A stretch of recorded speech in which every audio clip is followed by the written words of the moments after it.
This newsreel from early 1967 deals with 4 events, elections and otherwise, that had racial implications. On Capitol Hill, controversy surrounding a congressman comes to a head. Hundreds of Negroes demonstrate in support of Harlem Democrat Adam Clayton Powell, who was removed from the chairmanship of the Education and Labor Committee.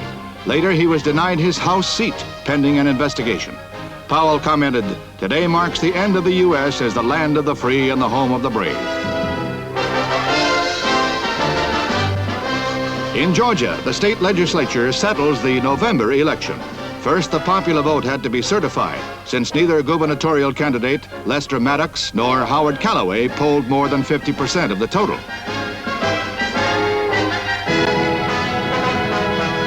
The lawmakers finally choose segregationist Maddox as their new governor.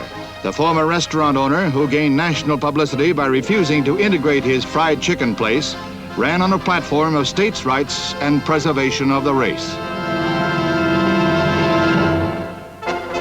Meanwhile, back in Washington, Vice President Humphrey congratulates the freshman senators of the 90th Congress.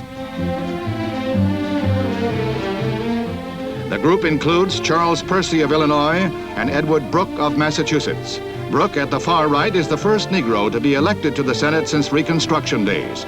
A round-robin handclasp for America's newest senators.